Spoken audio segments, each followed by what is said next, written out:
하나님 말씀 출애굽기 20장입니다. 하나님 말씀 출애굽기 20장 1절에서 17절 말씀입니다.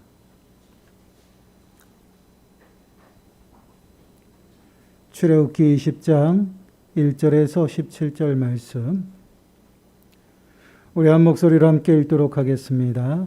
하나님이 이 모든 말씀으로 말씀하여 이르시되 나는 너를 애굽 땅 종되었던 집에서 인도하여 낸 네 하나님 여호와니라. 너는 나 외에는 다른 신들을 내게 두지 말라.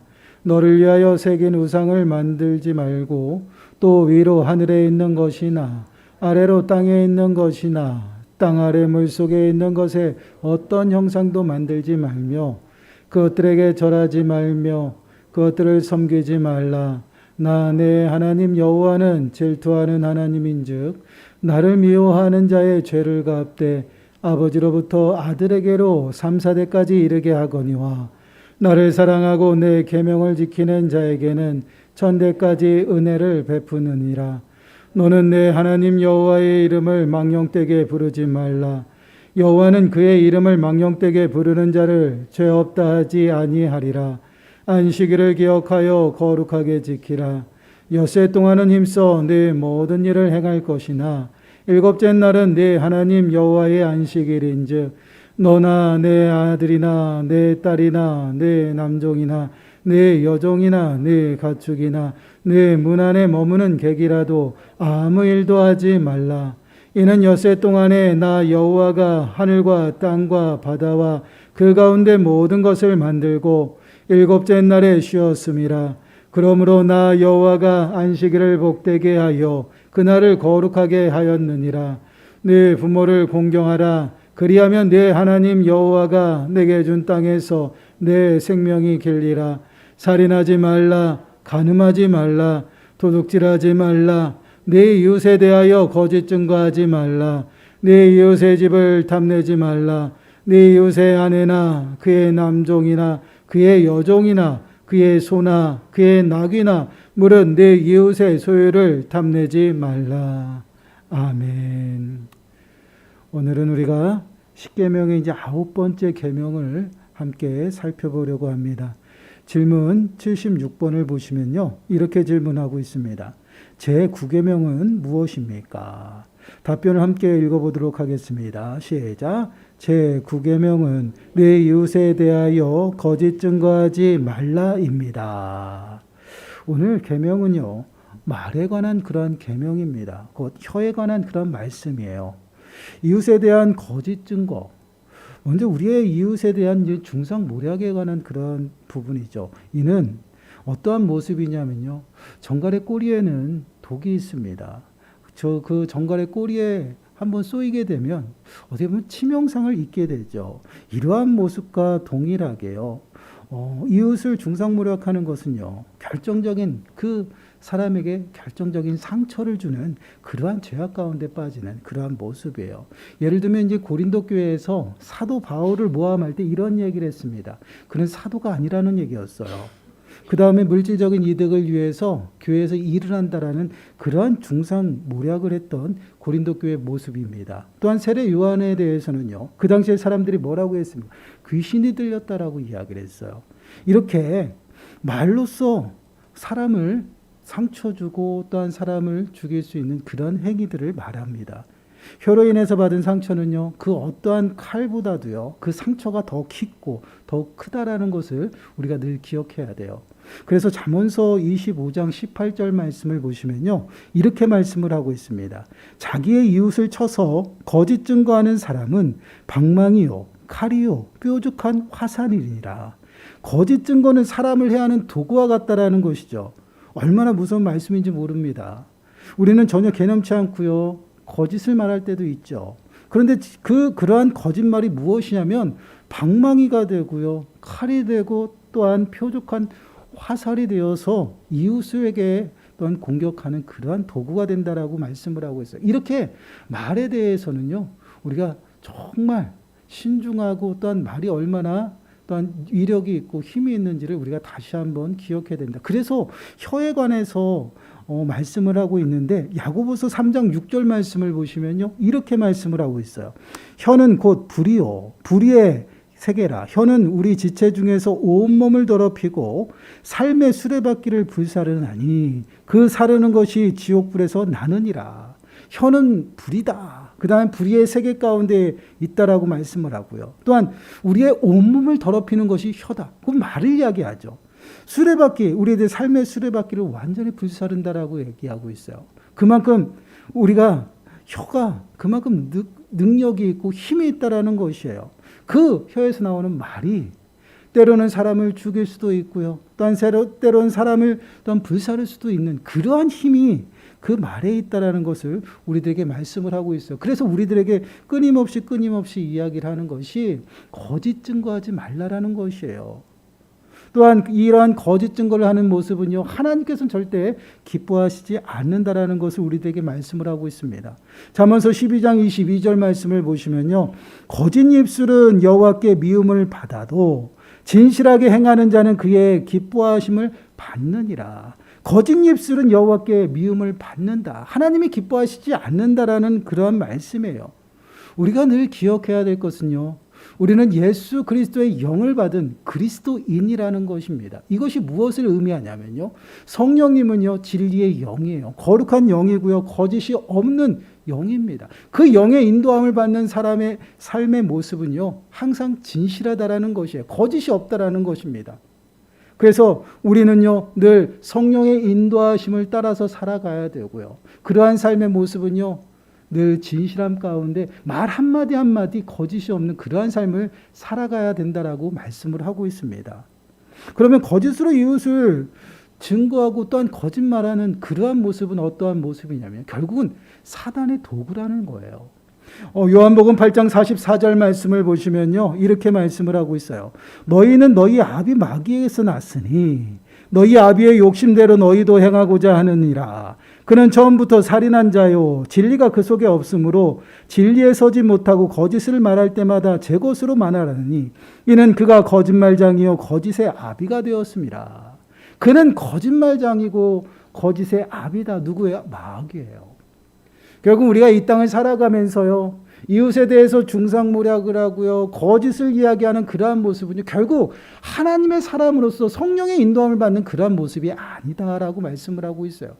결국은 사단의 도구가 되어서요 사단의 움직임대로 그 중상모략과 또한 거짓을 말하며 살아간다라는 것이 얼마나 비참한 모습입니까? 그래서 구계명에서 우리들에게 요구하는 것이 있어요. 질문 77번을 보시면요, 제 구계명이 요구하는 것이 무엇입니까? 라고 말씀을 하고 있죠. 구계명이 우리들에게 요구하는 것이 무엇인가?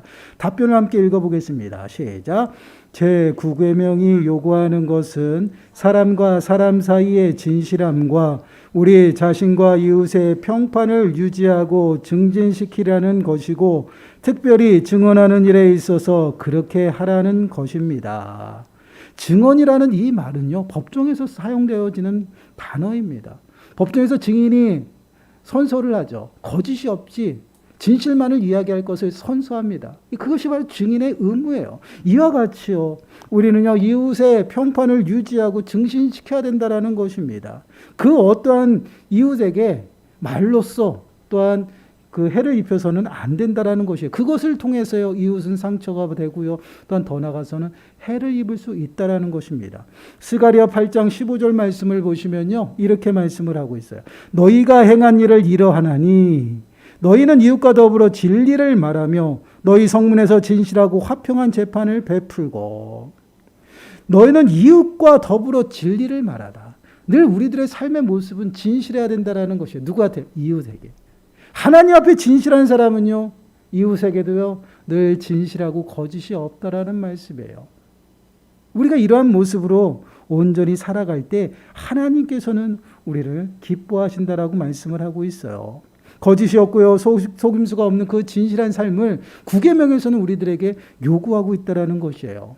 잠언서에서는 증인에 대해서 이렇게 이야기를 하고 있습니다. 잠언서 14장 5절 말씀을 보시면요 신실한 증인은 거짓말을 아니하여도 거짓 증인은 거짓말을 뱉느니라. 거짓 증인은 거짓말을 뱉는다라고 말씀을 하고 있어요. 우리가 예수님이 빌라도 법정에 들어가서 신문 받을 때를 생각해 보시고요. 또한 관정에 들어가서 대제사장의 그 뜰에서 심판받을 때를 생각해 보세요. 예수님의 그 죄명을 찾기 위해서 여러 증인들을 세워요. 그 증인들이 어땠어요? 거짓 증인이었어요. 근데 그들의 증인하는 것들은요, 하나같이 다 일치가 되지 않았다라고 표현하고 있습니다. 이게 거짓 증인들은요, 거짓말을 뱉기 때문에 일치가 될 수가 없다라는 것이에요. 그러나 모든 신실한 증인들은요, 거짓말을 하지 않는다라는 것이에요. 참된 진리만을 이야기하기 때문에 하나가 될 수밖에 없다라는 것이에요. 그러한 삶이 우리들의 삶의 모습이에요. 그래서 잠언서 14장 25절 말씀을 보시면요, 진실한 증인은 사람의 생명을 구원하여도 거짓말을 뱉는 사람은 속이느니라. 진실은 생명을 구원한다라고 말씀을 하고 있어요. 여러분, 우리 말 한마디 한마디가요, 때로는 사람을 살릴 수도 있다라는 것입니다. 격려하고요, 칭찬하고, 또한 그들을 세우는 말은요, 오히려 생명 가운데로 인도하는 그러한 살리는 말이 될 수가 있어요. 그러나 거짓된 그러한 말과 또한 중상모략, 그러한 모습들은 어떻게 됩니까? 결국은 그들을 죽음 가운데로 내모는 그러한 모습이라는 것이에요. 얼마나 말이 중요한지를 우리들에게 말씀을 하고 있어요. 그래서 우리는 끊임없이 하나님께서 우리들에게 요구하시는 삶의 모습은 진실한 삶의 모습이에요. 진리의 영이 되시고 거짓이 없는 그 영, 성령 하나님의 인도하심을 따라서요, 이웃에게 더욱더 사랑을 실천하고 또한 살리는 말, 또한 하나님을 찬양하고 복음을 전하는 그러한 말들을 온전히 우리를 통해서 행하고 또한 도모하라고 말씀을 하고 있습니다. 그래서 제 9계명에서 금지하는 것이 있어요. 질문 78번을 보시면요, 제 9계명이 금하는 것이 무엇입니까? 우리 답변을 함께 읽습니다. 시작. 제 9계명이 금하는 것은 진실에 어긋난 모든 일과 우리 자신과 이웃의 평판에 손상을 가하는 것입니다. 진실에 어긋난 모든 일이라고 이야기를 하고 있어요. 9계명에서 금하는 것은요, 우리가 진실되지 못한 그러한 삶을 다 금하고 있다라는 것이에요. 말뿐이 아니에요. 행동에도 동일합니다. 그 중에서도요, 더욱 강조하는 것이 무엇이에요? 말이에요, 말. 이웃의 평판에 손상을 가해서는 안 된다라는 것이에요. 여러분, 우리는 이웃의 그 평판에 대해서 손상뿐만 아니라 이웃의 생명을 보호하고요, 이웃의 것을 더욱더 보존하고 또한 지켜줄 의무가 있어요. 이것은 율법이에요. 하나님께서 우리들에게 사랑을 실천하라고 말씀하신 그 사랑의 실천이 바로 이러한 의무를 다하는 것이에요. 그래서 우리는요, 온전히 성령의 인도함을 따라서요, 우리가 거짓을 행하는 것이 아니라 늘 진실함으로 늘 살리는 말 가운데 살아야 된다라는 것이에요.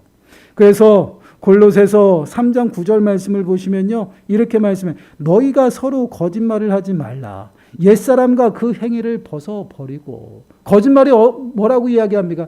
옛사람의 행위다라고 말씀을 하고 있어요. 그럼 우리하고 상관없는 것이 거짓말입니다. 우리는요, 예수 그리스도로 말미암아 새로운 피조물이 되었어요. 하나님의 거룩한 자녀가 되었습니다. 하나님의 거룩한 자녀답게 온전히 성령의 인도하심 따라서요, 거룩하고 흠없고 책망할 것이 없는 모습으로 살아가는 자들이고요, 이제는 옛사람을 벗어버리고 새 사람을 입은 자들이에요. 그러한 자들에게 거짓을 행하는 이러한 삶의 모습은요, 옛 것이에요. 우리는 옛사람을 벗어버리고요, 끊임없이 새로운 새 사람의 옷을 입고 또한 주님 앞에 더욱더 가까이 나가는 그러한 삶을 살아가야 돼요. 그렇기 때문에 우리 안에 살아가는, 우리들의 성령 하나님과 동행하면서 이끄심을 따라가고 또한 말씀에 순종하는 삶의 모습은요, 결코 거짓이 나타나지 않는다라는 것이에요. 이웃에게 해되게 하지 않는다라고 말씀을 하고 있어요. 이웃을 또한 지켜주고 존중한다라는 것이에요. 얼마나 중요한 말씀인지 모릅니다. 하나님께서는 속이고 거짓 증거하는 자들요, 결코 그래서 기뻐하지 않는다라는 것이에요. 하나님과 거짓, 하나님과 더러운 죄의 문제든요, 하나님과는 전혀 상관이 없어요. 시편 5편 6절 말씀을 보시면요, 이렇게 말씀을 하고 있어요. 거짓말하는 자들을 멸망시키리이다. 여호와께서는 피 흘리기를 즐기는 자와 속이는 자를 싫어하시나이다. 피 흘리기를 즐기는 자와 속이는 자를 하나로 보고 있어요. 그리고 어떻게 하십니까? 싫어하신다라는 것이죠. 하나님께서 싫어하신다라는 말씀은요, 하나님의 진노 가운데 있다라는 것이고요. 하나님의 심판을 절대 피할 수 없는 그 자리에 머물러 살아간다라는 것이에요. 한번 생각해 보시기 바라요. 우리가 예수 그리스도를 구주로 영접하고요, 우리의 삶이 새롭게 변화되고 거듭되기 전에는요, 우리는 어떠한 삶의 모습으로 살았습니까? 서로 속이고 거짓말하고요, 죽이고 살생하고, 더 나아가서는요, 욕심과 정욕 가운데 살았던 우리 인생들이에요. 그런 인생들의 삶의 모습 속에서 하나님께서는 그것을 기뻐하시지 않냐고, 결국 그 기뻐하시지 않는 그런 삶의 모습은요, 하나님의 진노 가운데 있었다라는 것이에요. 하나님의 심판을 멸할 수가 없는 그런 하나님의 진노 가운데 살아가는 그런 삶의 모습이었어요. 그러나 지금 저희들은 그렇지 않잖아요. 하나님이 싫어하시고 기뻐하시지 않는다라는 것은요, 이것은 심판, 멸망당한다라는 것이에요. 그래서 잠언서 19장 9절 말씀을 보시면 이렇게 말씀하시죠. 거짓 증인은 벌을 면하지 못할 것이요, 거짓말을 뱉는 자는 망할 것이니라.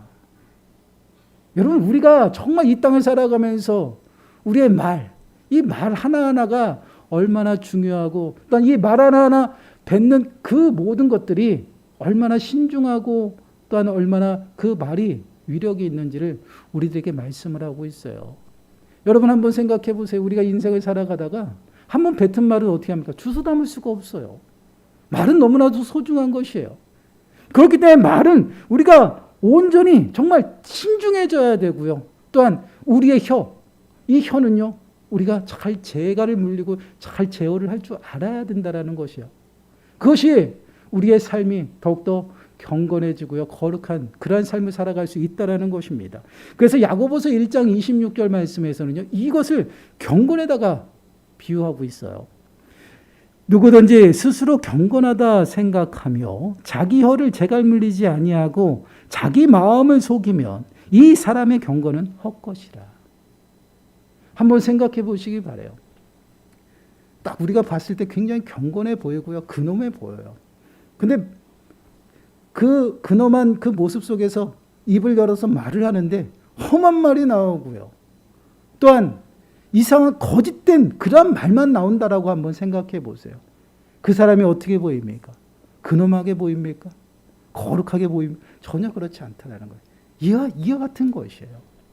그래서 우리는요, 또한 혀를 재갈 물리지 아니하면요, 그 마음을 속이는 것이고, 더 나가서는 경건의 모습이 다 헛것이라는 거죠. 경건하지 않다라는 그런 말씀을 하고 있어요. 근데 여러분, 한번 생각해 보세요. 우리 입이라는 것이요, 일단 우리 혀라는 것이 우리들의 마음대로 되지 않을 때가 있어요. 우리가 연약해서 절대 우리의 혀까지 제어 못할 때도 있다라는 것이에요. 왜요? 우리 마음대로 안 되거든요. 때로는 내 행동보다 말이 앞설 때도 있어요. 우리 자녀 키우시는 분들은 집에서 그런 일들이 있을 거예요. 손이 먼저 가시는 분들도 있을 겁니다. 그러나 손보다 먼저 뭐가 나갑니까? 말이 튀어나가요. 욕이 튀어나가죠. 이씨. 우리 아이들에게 저도 그런 것 같아요. 이 말이라는 게 내 생각과는 다르고요, 또한 내가 좀 참고 제어를 해보려고 하지만 잘 안 돼요. 그것이 바로 혀예요. 그래서 야고보서 3장 8절 말씀에서는 이렇게 말씀을 하고 있어요. 혀는 능히 길들일 사람이 없나니 쉬지 아니하는 악이요 죽이는 독이 가득한 것이라. 우리 사람이 길들일 수 없다라고 이야기를 하고 있어요. 한번 생각해, 우리 신체의 일부 중에요, 아주 작은 부분입니다. 근데 그 작은 부분 하나하나까지 우리가 제어할 수 없는 그런 연약함이 우리들에게 있다라는 것이에요. 그 연약한 우리에게 굉장히 무서운 것이, 무기가 있다라는 것이에요. 쉬지 않는 뭐라고 이야기를 합니까? 독이 가득하다라고 이야기를 하고 있어요. 쉬지 않는 악이고 죽이는 독이 가득하다라. 어디에? 혀에. 신체 일부 중에 아주 작은 부분입니다. 그러한 부분이 사람을 죽이기도 하고 살리기도 한다는 것이에요. 그만큼 우리들의 말에 위력이 있고, 또한 말이 무섭다라는 것이에요. 이 말하는 거 하나만 우리가 잘 신중히 하고요. 또한 말하는 것만 잘 제어할 수 있더라면요. 우리는 정말 하나님이 기뻐하신 진실함 속에 살아갈 수 있다라는 것이에요. 그런데 그렇지 못하라는 것이에요. 그래서 우리는요, 우리의 입술을 하나님께서 만드셔서 하나님을 찬양하고 살리는 말만 하라고 했는데 우리의 입으로는 어떻게 합니까? 찬양도 합니다. 기도도 하죠. 또한 여러 사람들의 칭찬과 사랑을 말합니다. 그러나 때로는요, 죽이기도 한다라는 것이에요. 거짓말을 하고요. 욕도 하고요. 또한 저주도 퍼붓는 것이 우리들의 모습이에요. 그러나 하나님은 우리의 입술을 그렇게 만들지 않았다라는 것이죠. 야고보서 3장 10절 말씀을 보시면요. 한 입에서 찬송과 저주가 나오는도다. 내 형제들아 이것이 마땅하지 아니하니라. 마땅하지 아니하다. 잘못됐다라는 것이죠. 그럼 무엇이 정확하게 잘된 것일까요? 그것은 바로 찬송과 하나님의 영광을 위해서 사용되어 줘야 된다라는 것이에요. 늘 선한 일을 도모하고 선한 말을 할 수 있는 그러한 입술이 돼야 된다라는 것이에요. 그렇게 하나님께서 만드셨고요. 그렇게 우리의 입술을 주셔서 주님을 찬양토록 만드셨다라는 것이에요. 그런데 우리는 연약해서 잘 안 돼요. 그러면 우리는 어떻게 해야 될까요? 그냥 연약하다고 안 됩니다 하라고 이야기를 하면서 우리의 입술이 계속 거짓을 말하고 또한 저주를 퍼붓고 욕하는 그런 입술이 돼야 될까요? 그렇지 않다라는 것입니다. 우리는 연약하지만 우리 안에 있는 성령 하나님은 전능하시다라는 것이에요. 우리는 그리스도의 영, 성령을 받은 하나님의 사람이에요. 이것은 무엇을 의미하냐면 성령의 능력으로 살아가고요. 성령의 은혜로 살아가고 성령의 인도하심 따라 살아간다라는 것이에요. 그 인도하심에 순종하면요. 모든 불가능이 가능하게 된다라는 것입니다. 우리 사람의 힘으로는 혀를 제어할 수가 없어요. 길들일 수가 없습니다. 그러나 성령 하나님께서는 할 수 있다라는 것이에요. 그래서 우리는 늘 우리의 입술을 통해서 하나님을 찬양하고 살리는 말, 또한 사랑의 말을 할 수 있도록 끊임없이 성령의 인도하심을 구해야 된다라는 것이에요. 그렇게 성령을 구하고 우리가 성령에 충만해지면 우리의 입술은 어떻게 될까요? 저주가 아닌 찬양이 흘러나옵니다. 결국은 무엇이 문제예요? 마음이 문제예요. 우리들의 마음에 무엇이 들어있느냐에 따라서 입술로 나오는 것이 달라진다라는 것이에요. 우리들의 마음을 잘 지켜야 됩니다. 우리들의 마음 속에 우리 마음을 통해서요. 생명도 오지만 죄도 함께 온다라는 것이에요. 우리 마음에 죄가 가득하면요. 우리의 입술을 통해서 나오는 것은 뭐예요? 저주예요. 거짓말이에요. 독이 된다라는 것이에요. 예수님께서 분명히 말씀하셨습니다. 종교 지도자들이요. 손을 씻지 아니하고 음식을 먹었던 제자들을 지적하고 또한 그것이 율법을 범한 거라고 예수님께 말했을 때요. 예수님께서 뭐라고 말씀하셨어요? 손을 씻지 않고 먹는 그 음식이 더러운 것이 아니다라는 것입니다.